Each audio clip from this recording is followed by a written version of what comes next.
Number 3, Stone Cold Steve Austin versus The Rock at WrestleMania 19. So when it came to this one right here, we had to actually go on social media because I personally thought their 19 match is my least. I love it. There's no bad match with Rock and Stone Cold, obviously at WrestleMania, but out of the 3, this is the one that I would rank number 3. And then when it comes over, the man 0001 actually felt that this match was around their second one, so we'll get some good interesting opinions. But as far as this match goes, social media helped us out, and I agree with most of them. This is the best match. This is the least out of the 3. So when it comes to me, having rewatched this match for recently, Stone Cold and The Rock at WrestleMania 19 was an absolute banger. Both the guys went out there for their third match, and really I saw laid all out on the line. Stone Cold, he was coming fresh off of being in the hospital from the previous night, and at this point, Austin and Rock are certified legends, and looking at how the match was worked, it was very intense. Stone Cold was just going in at The Rock, handing, Luthez presses and doing, a lot of the classic Stone Cold stuff. They brought a little bit to the outside. The Rock, he was absolutely entertaining in this match, especially on the part where he got the vest on and just started mocking Stone Cold, and it was like for the longest time, he kept that vest on, and Jerry the King Lawler's commentary was absolutely on point, because Jerry the King Lawler, he's constantly like, oh, Rock, get that vest off. It's no luck at all. So I thought that part was certainly really good. And then when you get to this whole match, it is intense. Stone Cold just bringing it to The Rock.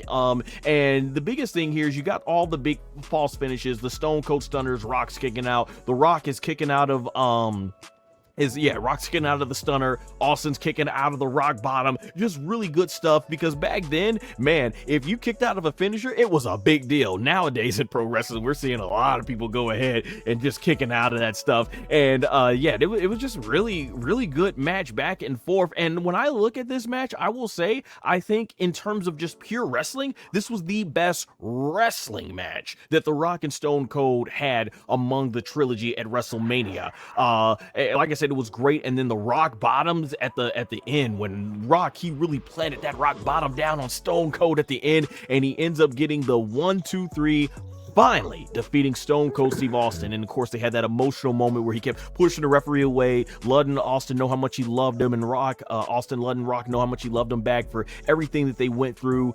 Shout out to one of our friends, SMP, where he said he felt that this match was like Austin had it on his vest, one last ride.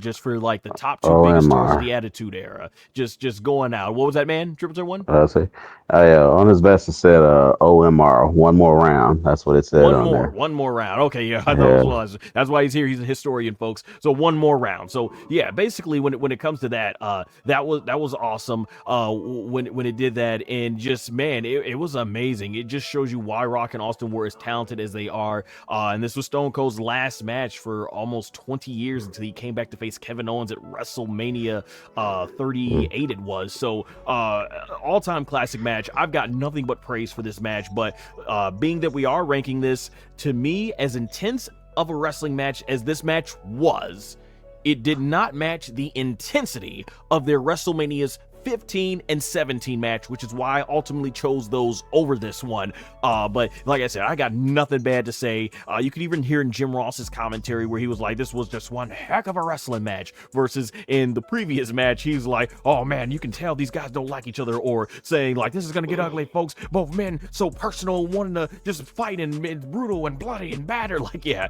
So overall, that's the reason why I gotta put it, but definitely all-time great, and it is a great finish.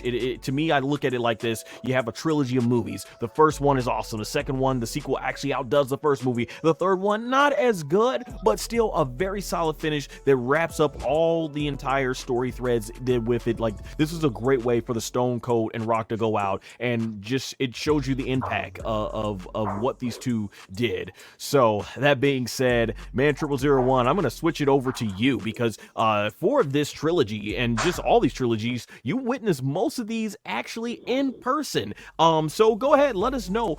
You like Rock and Austin. It's your second favorite match in the trilogy. What did you think, especially seeing it in person? Alrighty. For me, I look at it like this. Rock versus Austin 3 is a fitting conclusion to a legendary rivalry. That's why I placed it second in line because it's like it's like this. You're if you're going to make a sequel, the sequel has to the sequel has to either live up to the first one, the first movie, or has to live up to it or surpass it. Or at least or at least hover around it. And I feel like this was a fitting conclusion to a very historic rivalry and in one of the biggest eras in professional wrestling that we've had to witness. So I look at that as I look at that as definitely a fitting way to end it, and that's why it gets that second place spot because the first one was and I look at it like that because it's a lot of action in this match. The storyline even though The Rock was down 2-0, the storyline going into it was kind of like you know you know what I mean? Like you kind of knew, but you didn't know that this was going to be Austin's last match, at least for a long time. And you know, and it's just like, yeah, definitely you want to make sure that you have a match that is fitting. That is fitting. That fits that, and you want to make sure that you have a storyline, and you want to make sure the rivalry goes out with a bang and not a whimper. So this right here is definitely where it's at because again, this is like Stone Cold Steve Austin just telling us, "Hey, I can't be doing this much longer, and I got to get going with this." So that's what it is, and it's also The Rock, and it's also The Rock giving us a proper goodbye to his character full time. So you know what I mean? It's just it felt like this is The Rock's way of saying, hey, you know what I mean? I love y'all, and I appreciate y'all for helping me get to where I am, and I'm about to go and make movies, but I just want y'all to know I'm not gonna forget y'all.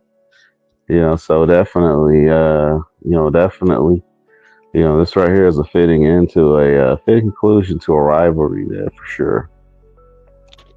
Well said. Well said, man. 0001. You were there and you got to witness that emotional moment there. And I also should see shout out to our boy SMP in the chat. He called it the Limp Bizkit Trilogy. And you know what? That actually reminds me. We're gonna talk about Limp Bizkit coming up soon, but I think often it gets missed a lot with this rivalry. The build up. Go back and watch Crack Addict, the Limp Bizkit video package build up for this match. Fantastic stuff. When The Rock comes out, Stone Cold Steve Austin, do you remember the last 2 times you went 1-on-1 with a great one? Yeah. Yeah. And Stone Cold was like, I beat your ass not once, but twice. And then, he's like, but twice. And The Rock says, well, what do you say, Stone Cold? You want to go again? And then, Crack Addict starts playing, and then Austin's like, 3, you're scared. 2, I can 1. Yeah, exactly, yeah. Here we go again. Again, Right now. Man, Let's that go. stuff was Let's not sing it fire. too much. We don't want to get copyright claim. Right. but yeah, man, that was just great stuff. Austin and Rock, and I love how The Rock became obsessed and everything. It was just good stuff. And during this build-up, the Hurricane got a victory over The Rock in one of the most memorable moments in Monday Night Raw history and stuff. And that was just really fire. So I thought the build-up was good. And don't forget, The Rock, he didn't get eliminated from the Battle Royal. He tripped and fell. Trip and fell, right? Yeah, Booker T got a spotlight. We won't talk about how that match ended, but yeah. yeah. But let's see. But yeah, all in all, though, all in all, I love that match. It's a fitting end. Like we talk about the end of an era match from another part of a trilogy that we're going to see a little bit later on now. Yeah. But this right here is truly the end of an era. It's like it's like Blink 182 said in their song, "Damn it, this is growing up," and it's the truth. This is growing up. You know what I mean? Even though we were teenagers, and like in the next 5 years, we wouldn't be 18 years old in like the next 4 or 5 years from that point. Still, that right there was a moment growing up. It's like we're leaving the Attitude Era behind. It's fine. The Attitude Era is getting its it's getting its say, it's it's getting its last hurrah, and that right there is the end of an era. That right there is truly the first parts of the end of an era. So yeah, True. definitely. True, the true end of an era match, which we'll actually have more to say, but we're going to move on now to our number 2 ranking, which is from WrestleMania 15, The Rock and Stone Cold Steve Austin. Like I say, that was a true great way to end the rivalry. But as far as starting, man, WrestleMania 15, the build-up going back as far as Survivor Series, and this was this era, this build-up where The Rock really came into his own as a main eventer. Because, man, you look at some of the stuff Rock was saying, dude, I remember some of the promos where they were talking about, what's your thoughts of Stone Cold? He's like, Stone Cold, you always want to talk about The Rock. It's going around doing a bunch of nursery rhymes. Well, The Rock's got a little nursery rhyme for you, Stone Cold. Mary had a little lamb. Well, piss on the lamb, piss on Mary, and piss on you, Stone Cold. Like, Rock was fire, and who could ever forget the legendary beer truck when the Rock's talking about he's gonna take your ass down, know your role boulevard, check you right into the SmackDown hotel, and lay the SmackDown on your candy ass. And Stone Cold goes like, Jesus Christ, son, you come on out here with all these nursery rhymes, it's making me sick. You better get your ass straight, son, for WrestleMania, because what Stone Cold's gonna do is he's gonna roll down Know Your Role Boulevard, check into the SmackDown hotel. Roll right into room 360, burn that son of a bitch to to the ground. Yeah, I remember that. One of the best times Stone Cold The Rock got owned. Like, this is why people loved it, because Stone Cold could go bar for bar with The Rock on the microphone, and the close Vince McMahon swimming in the beer truck and stuff. It's just, man, Rock and Austin's build up to it was just so good, and it was them saying, we are here. This was like, okay, we had Andre and Hogan in the 80s, and after all that time with WCW kicking the WWE's butt, we got our own 2 guys that we built from the ground up, basically, compared, at least because WCW didn't do much with Steve Austin, obviously, in terms of getting him to that main event scene. They prepared him, but didn't get him to that main event. But man, this was just fantastic build up right there in Philadelphia. And most people will tell you, as far as WrestleMania 15, they think this is a one-match show, that this is the match that stole the show. And It was the show. It was the show. And Stone Cold, he didn't even like this match that much. I think he's warmed up to it over the years, but if you had that VHS, what's up? Well, you got to look at it like this. Well, Stone Cold Steve Austin was going through some personal stuff. He did this, and also he left his vest at home, so that's why he's got the T-shirt on. Yep. And so you look at it like that, and you got to understand that from his point of view and his perspective, it's he's expected to go over, but at the same time, it's a bit of a tumultuous period in his life. So it's like, so it's just like, you want to look. So like, we got to look at it like from those from the actual historical lens, rather than the rose tinted lens that we use, Well, here I'll say this, and Man Triple One said it there. Yeah, Austin was going through a lot at the time, which is why he forgot his vest, and he likes the Backlash '99 match, which I do too as well. I think it's one of their best matches. But here we're focused on the WrestleMania trilogies. With what was going on in Austin's life, very much like the WrestleMania 14 match, obviously the one right there. Not one of his favorite matches either. But you know what? I just, as a fan, I've always been able to look at both the 14 and the 15 matches that Austin had and think, despite what was going on,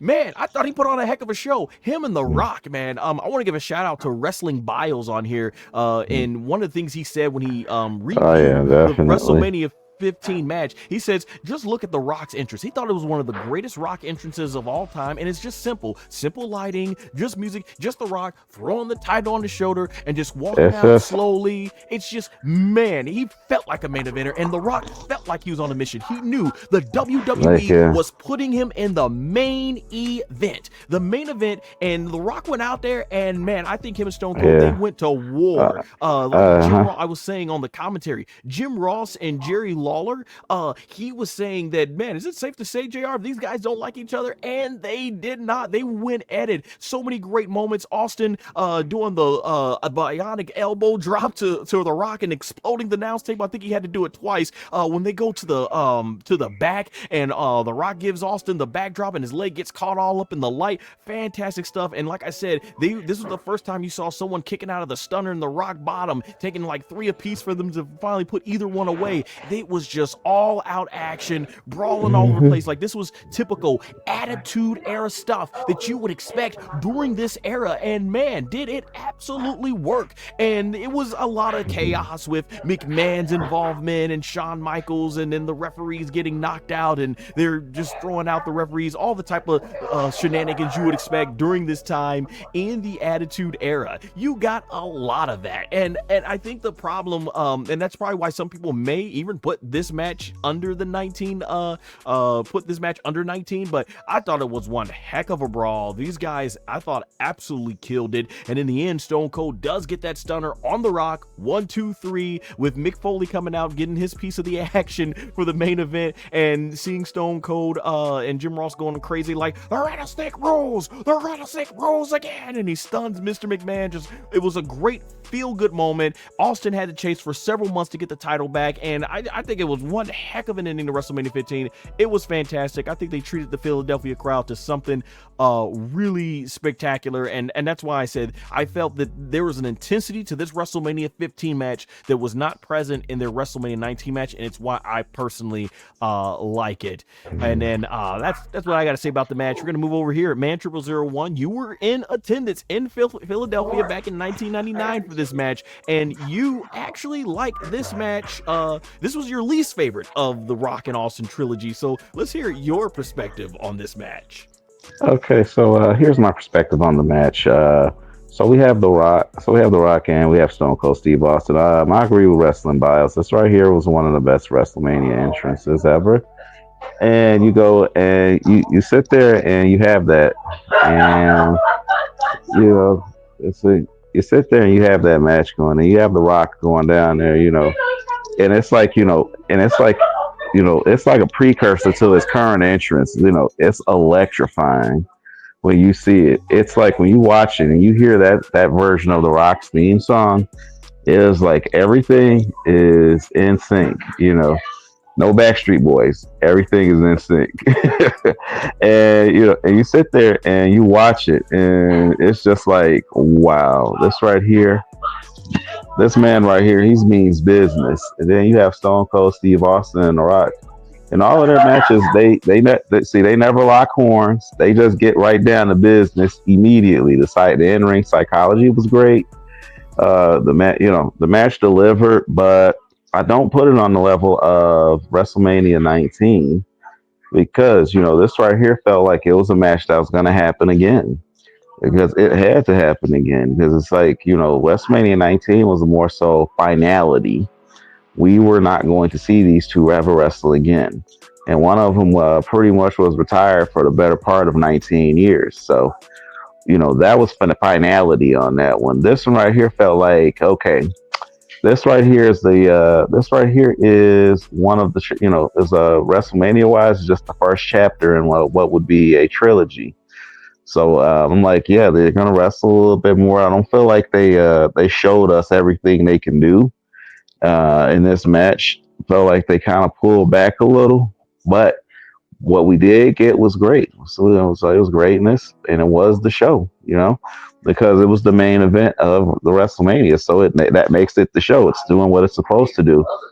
Because we look at it like this. Samir. I'm recording. Okay. So, yeah, you definitely, you definitely see that. It felt like they didn't show everything that they could do. And, you also, and that's also a good, and that's also a good thing if the long-term plan is to make sure these two have another match at WrestleMania. But, The Rock and Austin, WrestleMania 15 is just, it was the show. It saved the show. It was the main event, and it did what it needed to do. It delivered. It delivered better than FedEx. That's all I know. So yeah, Oh so my gosh. I have no idea if FedEx ever does want to sponsor my content. Those are his opinions, not mine. But I've heard your issues before there. But yeah, Rock and Austin absolutely delivered on WrestleMania 15. And you do make a great point. And that I think that is one thing about 15, even though I do like it still better. 15 definitely felt like we're taking it up to here, but we got more to come. And oh boy, do we, as we move on to our number one entrance. Oh yes, sir, man. Number one. check out my melody. Yes, Check out exactly. my melody. Just one more fight. fight. Yes. Stone Cold Steve Austin versus The Rock at WrestleMania 17. And man, I gotta be honest. When someone asks me what's my all-time favorite fight match in WWE history, it always comes back to this for me. Stone Cold Steve Austin versus The Rock at WrestleMania 17. As a kid, seeing The Rock and Stone Cold Steve Austin at the height of their popularity, man, you talk about aura. They had the ultimate aura. This is like, and you're a Dragon Ball fan, you know, Goku, Vegeta, this is like when they were SS2 and you knew they were stronger, and you know, Vegeta hits him with the line, "You're stronger than your son was against Cell." And you're like, oh, we got two of the strongest beings going up here. This is what it felt like, because Austin, when he came back, Rock was on a whole other level and Austin was still right up here, and it's like, man, we're gonna see them collide. So this is one of the times where babyface versus babyface really worked. As we mentioned, Limp Bizkit, the Trilogy, the package, the video package that they did for incredible with My Way or the Highway. It is one of the most play things, like not even during WrestleMania season. I can't tell you how many times I get on social media and I see that pop up in my feed. People almost just are constantly glazing over this thing so much. WWE on their YouTube channel recently did the greatest promo video packages, and they said, you know, we're starting off with the number one, and then they started right off with that one. So that was just fantastic. I really love the whole build up, and it was just a month build up. The way it starts off, Austin wins the Rumble, The Rock defeats Kurt Angle to get back the WWE Championship, and then we are off to the races. Even the little part where they add Miss McMahon, I remember that whole package from straight. Mrs. Stone Cold Steve Austin, you're gonna manage The Rock, and Vince is just smiling. And man, the way they integrate to it getting more and more personal with Austin and Rock, and like Austin comes out, does a stunner to Rock, and Rock comes back the next week and he hits him with his own move, the stunner, and puts the beard down next to him. Like, dang, like as a kid, how does this not get you hype growing up in the Attitude Era? And then the sit down interview that Jim Ross did, fantastic, man. When there's a part where The Rock, he's sitting there and he's like, I will give you every single blood, every single sweat, every single tear. You're gonna get every tear, sweat, and blood. You're gonna get the absolute best of The Rock at WrestleMania. And Stone Cold's like, I need to beat you, Rock. I needed more than you could ever imagine. There can be only one World Wrestling Federation champion, and that will be Rock, Stone Cold Steve Austin, with all due respect. Fantastic stuff. I love that video package. And just, man, when we get to the match, they announced no disqualification, but man, Austin coming out to that Disturbed theme, which they recently remastered. Fantastic stuff. The Rock comes out and he gets some boos, but not all the way there. And when Rock and Austin start going at it, man, like Man Triple 01 said it, they always start their matches off hot. Austin, the way he was just looking at The Rock and so intense, boom, it starts off personal. And Rock and Austin, it is such a seesaw battle going back and forth. Austin's got the edge, then The Rock, then it keeps going back, and then they start bleeding in the way like they do catapults where Rock's head goes busting into the turnbuckle.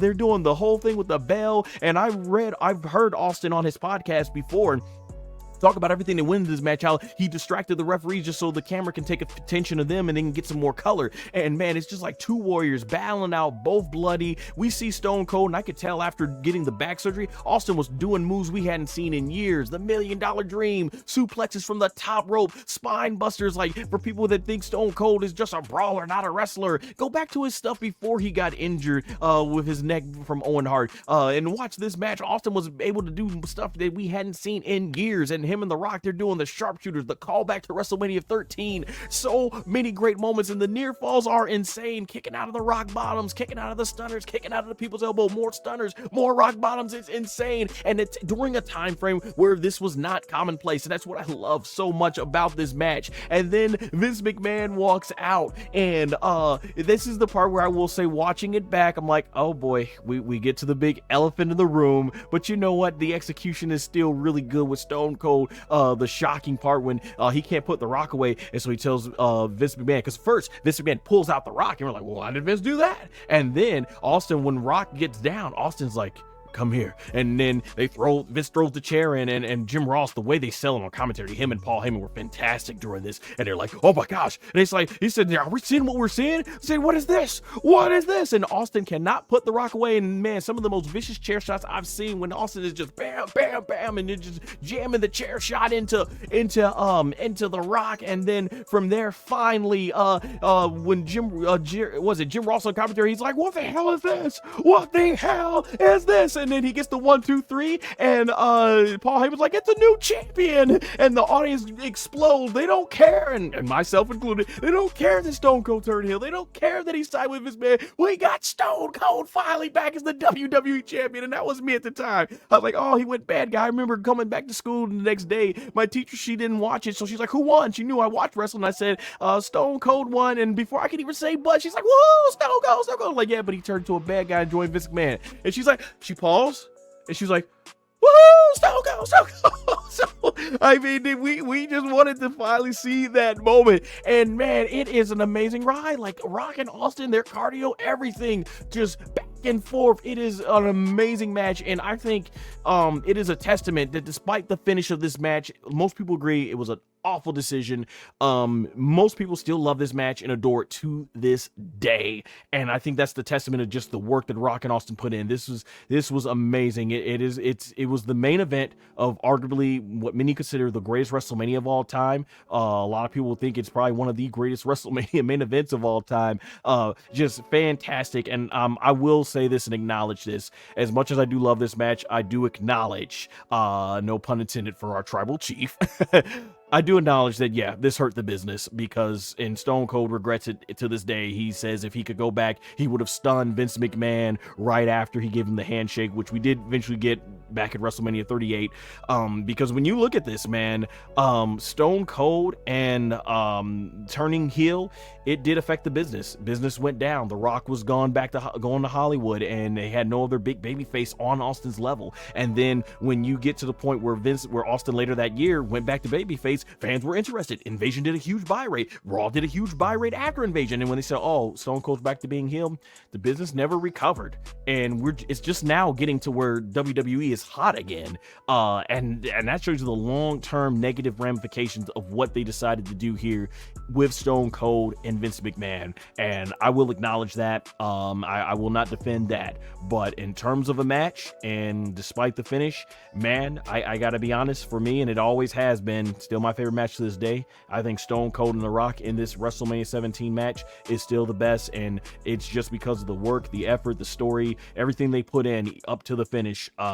It is amazing. Just wow. I haven't seen anything like it. There's been a lot of great matches, but man, this just so much in this worked until you get to the finish. So overall, I still think, yeah, it is the best match there in their trilogy. SMP says, yeah, folks are tripping on Heyman. This was a great swerve.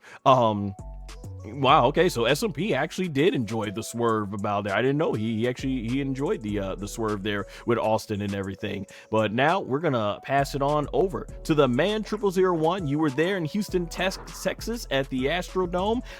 You agreed. That's why it's our number one. We didn't have to go to social media. This is your favorite Austin and Rock match. So let's hear your perspective, especially being there live in person.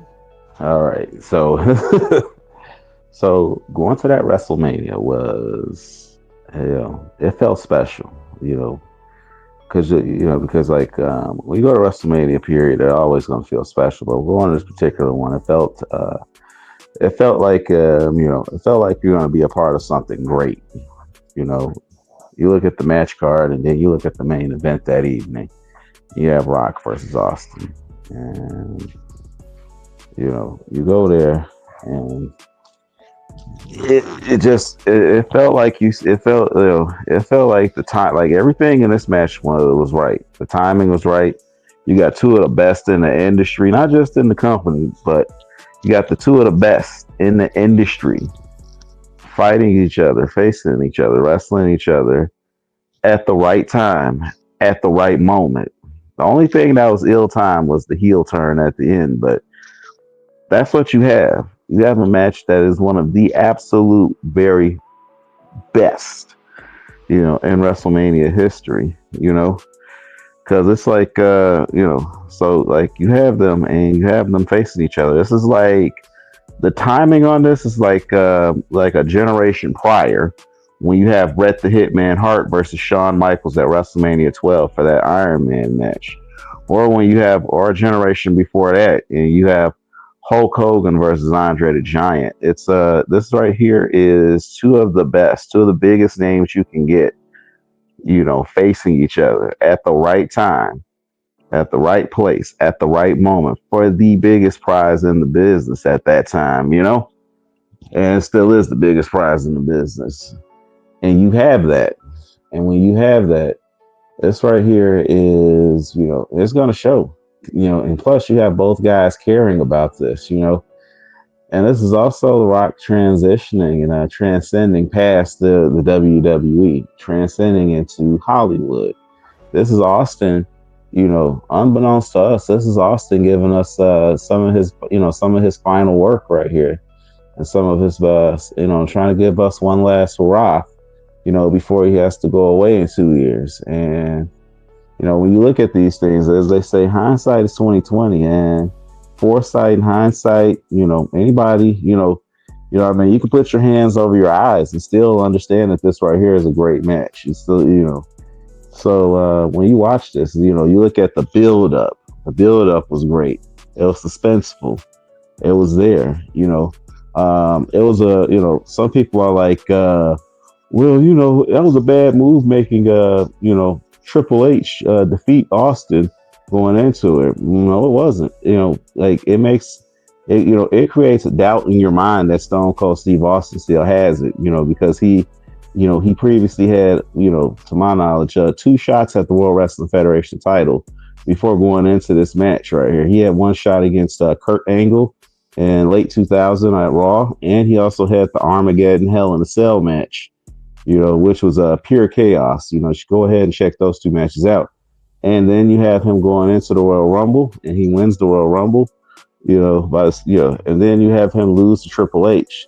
That right there makes Triple H look good going into his rivalry with The Undertaker. And it also puts doubt in your mind, and it makes it feel like, that doubt creeps into his mind, and that creates the desperation, which causes him to sell out to Vince McMahon and give his soul to Vince McMahon, So it's in order for him to be able to become WWF champion once again. So it's so it was a very suspenseful. This match right here is cinema. Like the only bad thing about it was the ending, and the ending could have worked. The ending could have worked, but it was just not the right time for a Austin heel turn. Because Stone Cold Steve Austin, he could have turned heel on another pay-per-view that year, and yeah, they what I mean, you could have had this go so many different ways, but instead, like having that heel turn happen at WrestleMania right after WCW went under, it was just like it felt, to some of the fans out there, it felt like a big FU to all of the wrestling fans out there. It's like, we got, because like in our minds, we're just thinking, well, we can't go watch ECW or WCW anymore. And we're kind of stuck with this. So for some people, it just turned people off from wrestling, period, because you cannot take the fans for granted.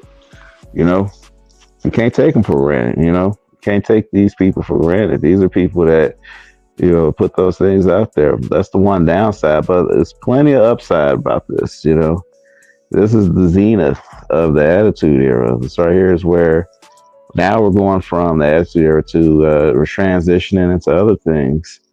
But this match right here was two of the best facing each other at the right moment and the right time, You know what I mean? It's like, it's like when you watch sports. It's like when you watching sports. It's like watching Larry and Magic face each other. The pit. The Lakers and the Celtics. That's what it's like. When you watch this match, you just know that this right here is going to be great. You just know that this right here is going to be this right here is going to be spectacular. And you go in there and you watch it, and it's just like, yeah. And plus, when it comes down to the nuts and bolts of the match, the in-ring psychology was great. You have Steve Austin, who was stuck in the sharpshooter, reminiscent of his time against Bret the Hitman Hart, bloody, got out, and he almost got pinned after he got locked in the $1 Million Dream. Then you have Stone Cold Steve Austin apply the sharpshooter of his own, and he's got the Rock there, and the referee does a 5 count, and Stone Cold keeps it on there since there's no disqualification, which, by the way, was a stipulation that was added last minute. So a lot of people, when they look at this show, they might not know it, but that was a stipulation that was added last minute. This wasn't the stipulation going into the show. This right here was just like, what we were expecting was a standard one-on-one wrestling match like they had at WrestleMania 15. No, WrestleMania 15 was also no disqualification as well, but we were expecting kind of a standard match, but instead we got greatness here. They went ahead. Both of them were bloody, battered. It felt like they left nothing out there. And, it felt like they left nothing out there. It felt like they gave us their all. So, this match right here definitely gets the top spot for sure. It's one of the best WrestleMania matches, one of the greatest WrestleManias of all time. So this right here is an all-timer.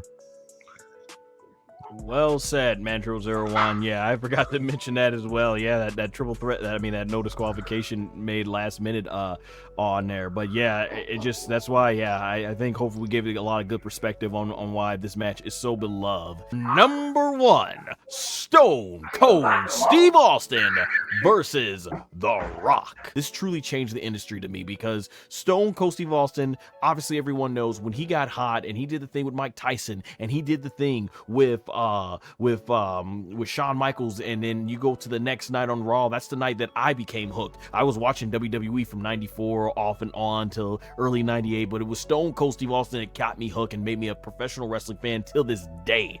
And when I look back on Stone Cold and The Rock, man, Austin was on top of the level as the babyface. He was the person that finally got WCW to not win in the ratings over Monday Night Raw. Raw finally, after 2 years of getting their butt kicks in the ratings, they finally got one up over WCW. And then you had The Rock in 98, who just came so far from mid-card to the main event level. My man, it was crazy. We had these, like they always say, WWE was fortunate in the Attitude Era to have these two big, larger than life superstars. And then you get to WrestleMania 17, Austin and Rock, like I said, they were on a whole level. And I think 2000 is probably my favorite year in the WWE. You look at how popular The Rock got, and to the point Hollywood came calling back. And even though WWE was on the decline, as WrestleMania 19 unfortunately is one of the lowest brought WrestleManias when it comes to traditional pay-per-view buy rates, it was still, I think Rock and Austin had made their legacy by that point.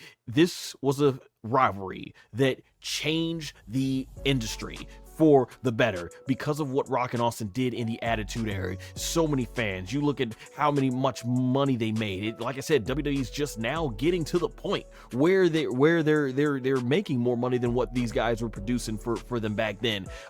Incredible. And then just the promos, Stone Cold and The Rock. So many great promos, so many great moments, so many great back and forth actions. It's no wonder why people still resonates. I'm always seeing on social media someone trying to emulate The Rock the way he would sell the Stone Cold Stunner, flipping around, doing those 360s. Stone Cold, basically, just so many great moments. And that's the thing, when you look, it's not even the matches, the moments. They created so many great moments, so many memorable storylines. It's no wonder why many people say this is the greatest in WWE themselves, the greatest rivalry in WWE history. Now, I actually believe that Stone Cold versus Vince McMahon is the greatest rivalry in WWE history, and this Rock and Austin feud, particularly the first two matches at WrestleMania, it kind of bounced off, it branched out of there from that one. It's a part of that feud, but man, it's so much when you look at what this did. And I mean, look at the buy rate. WrestleMania 17 was the first WWE pay-per-view under that traditional pay-per-view model to end up getting over 1 million buy rates. They packed the Astrodome they sold out the Astrodome out in Houston, Texas. That was the first time that had been done since, I think, going back to WrestleMania 6, was it, with Hulk Hogan and Ultimate Warrior. And then before that there was the Hulk Hogan and Andre the Giant. It got WrestleMania back to packing stadiums. That's what Austin the Rock did. That's how much of a draw that was. And they didn't have to rely on bringing back older stars from the 80s or 70s. It was just, these are our homegrown guys in the 90s, and they made the most of it going into the early 2000s. The Stone Cold Rock, like I said, they are two of the biggest superstars. They are the biggest, this is why it's one of the biggest rivalries ever. It changed the industry for the better, and I think these matches, it brought us to why we like larger than life, even more why we like other larger than life characters. I mean, they took it to a whole new level. They brought the edgy type characters. You know, you had the super cool superhero like characters before them, but now these were two edgy characters, and they really affected how I felt about baby faces. You know, that was one of my complaints in the most recent Cody Rhodes and John Cena match, when you got Cody Rhodes like, I can't hit John Cena, even though I hit Kevin Owens when the referee wasn't looking. I can't do it, you know. And then John Cena wins in his victory. Back in that day, you screw over Stone Cold Steve Austin and The Rock, they gave no F's. Look at when Rikishi was orchestrated to run over Stone Cold Steve Austin. Austin came back 1 year later, put Triple H up in a forklift, and he says, "You stand right there, you got a hell of a ride coming." And he says, and Triple H says, no, and Austin gives him the bird, and he says, "You stupid SOB," boom, and walks off and gives no F's. Those were the type of baby faces that were super cool back in that era, growing up as a kid. And that's why, like, I look at baby faces now, and I want baby faces like Rock and Austin to be there, and they did a tremendous job. Like, yeah, this whole thing changed the industry, and I don't think there's ever been a trilogy, there's ever been a rivalry quite like it. I don't think there may never ever be one. The only thing I could think that could come close to this, just in terms of pure story, is if Cody Rhodes and Roman Reigns, they have a third match at WrestleMania. But even then, the star power of what Rock and Austin did, fantastic. Like I said, I might end up going Roman Reigns and Cody Rhodes, possibly. We'll have to see that in the future. But as of April 23rd, 2025, when we're live streaming this right now, arguably Stone Cold Steve Austin and The Rock, the greatest WrestleMania trilogy in history. It did so much for the business, and they're my two all-time favorites, and their rivalry, their match, absolutely legendary. Man, 0001, we'll go ahead and conclude with you. You witnessed all three of these epic battles in person. What is your perspective on the legacy of the Stone Cold Steve Austin Rock trilogy, as you gave it the number one as well? Well, see, I gave it the number one spot because this right here, these two guys right here are revolutionary superstars in professional wrestling history. This is like, the term superstar applies to them, you know, and when you have the term superstar, this applies to them. Like, these are guys that transcend professional wrestling. These are guys that, you know, their catchphrases and the things that they say and do went into people's everyday vernacular during that time. This is what people were using during that time. The Rock says this: "You smell what the Rock is cooking." That's the bottom line. What? Because Stone Cold said so. So I'm gonna open up a can of whoop ass on you and stomp a mud hole in your ass and walk it dry. Let's see. It doesn't matter what your name is, and so on and so forth. You know, because you have regular people like that weren't even hardcore wrestling fans watching this stuff, consuming it, and you know, and they sat up there and they, you know, they ate it all up. And this right here is something that made a lot of, you know, people who otherwise wouldn't be watching wrestling watch wrestling. And you know, you have that now. I mean, you spoke about the role of babyface earlier, and these two guys were not baby faces; these were anti-heroes, and you know, that became baby faces. These are people that relatable. They said what we were thinking, you know. They said the things that we were thinking, you know, because before, you know, because they said things that we were thinking. Because before, the baby faces would be like, you know, I'm here to save you. Back off, jack off. Don't ever mess with them again. And so on and so forth. No, these guys were real and they were relatable. Rock said things No that need was to real. fear, underdog is here. That type, yeah. Yep. So it's just like, you had that, and like the closest thing we got to to a baby face that wasn't like corny or anything was like Bret the Hitman Hart, Shawn Michaels from a previous generation. Because that really, because that kind of foundation started under them, no pun intended, for the Hart Mm-hmm. Foundation. But still that kind of foundation started under them. But Bret Hart, he was gone by the time these two guys reached their peak. Bret was gone, Shawn was gone. And that left the field wide open for Austin and Rock, and Triple H, and Mankind, and the Undertaker. And Kane to a certain degree to extend and become big stars during this time. And you know what I'm saying. So it's like, they took that and they went to the next level. And these guys were definitely very important during that time, and they helped make so much money. And like the guys who were in the previous spot, their careers were helped by those guys. Triple H and Undertaker, and then you have these guys. They get there. Storytelling was good. The in-ring action was good. You know what I mean? The only people that were upset were people that had a problem with foul language and stuff like that. Foul language and vulgarity. But other than that, you watched it, you enjoyed it, and every time they were on, it didn't miss. There was, and you have these three matches at WrestleMania. All three of them telling three different stories. You have The Rock, who's a representation of the corporation, versus Stone Cold Steve Austin, who's a blue collar working man hero, and he comes in and he defeats the corporation. And then the next one is two of the absolute best facing each other over the most important prize, over the biggest and most important prize in this business, which is the World Wrestling Federation title. This is to see who is the absolute best. And the last one was finality. And it's finality, and it's us reckoning with our own mortality, not necessarily leaving this world, but our own mortality in certain ways. High school, grammar school ends, high school ends, college ends. We all graduate, and for them, this is their graduation out of the industry. On to other things they could be doing in their life. Now, did Austin come back a lot during over the years? Sure. Did The Rock come back over the years? Sure. Both of them have come back and have come in and out of the industry. But all in all, this is them graduating from their attitude era, new generation era, and early ruthless aggression era selves into much more mainstream projects. And this is them graduating into a life they've built for themselves up to that point. These guys made millions and millions and millions of dollars, and the only thing that they had to do at that point was just maintain. So, like, yeah, it's finality. So that's why you know what I mean. Definitely, in life, you know, um, embrace what you got, because before you know it, tomorrow is here.